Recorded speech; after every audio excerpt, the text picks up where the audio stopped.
Crises meeting. Starmer to join Macron-led European crisis meeting versus Trump's Ukraine plan.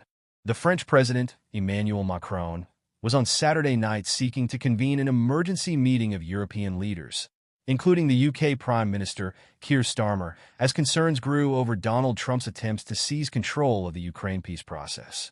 Speaking at the Munich Security Conference, Poland's Foreign Minister, Radoslaw Sikorski, said he was very glad that President Macron has called our leaders to Paris to discuss, in a very serious fashion, the challenges posed by Trump. President Trump has a method of operating which the Russians call razvedka boyum, reconnaissance through battle.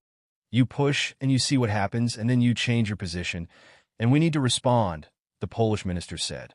The meeting, likely to be held on Monday, is expected to discuss U.S. efforts to exclude European leaders from the peace talks, the position Europe should adopt on Ukraine's future membership of NATO, and how Ukraine can be offered security guarantees, either through NATO or some European force.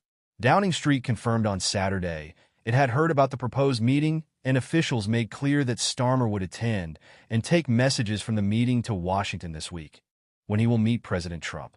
UK sources said they believe those invited to Paris by Macron would be the NATO Secretary General, Mark Rutte, and the leaders of Germany, Italy, the UK, and Poland.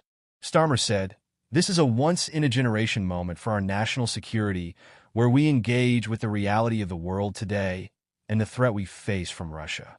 It's clear Europe must take a greater role in NATO as we work with the United States to secure Ukraine's future and face down the threat we face from Russia.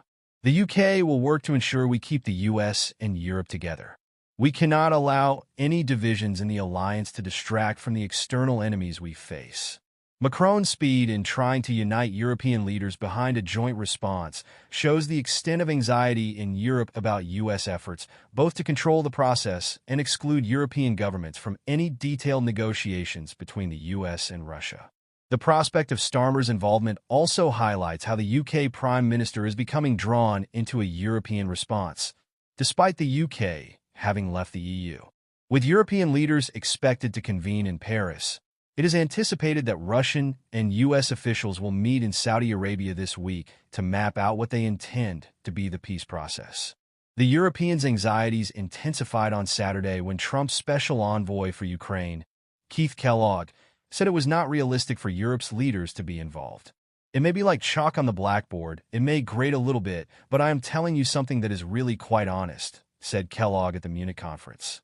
"And to my European friends, I would say, get into the debate, not by complaining that you might, yes or no, be at the table, but by coming up with concrete proposals, ideas, ramp up defense spending."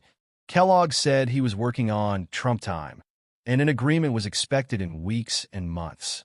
The U.S. is also reported to have sent a letter to European states, asking what troops they are willing to supply to a peacekeeping force. One European diplomat said that it appears Europe is going to be asked to police a deal that it had no direct hand in negotiating. In the meantime, Donald Trump is seeking to take 50% control of Ukraine's rare minerals. Annalena Baerbock, the German foreign minister, said the world was experiencing a moment of truth as possible negotiations to end the war in Ukraine approached. "Everyone in the world has to decide whether they are on the side of the free world or on the side of those who are fighting against the free world,"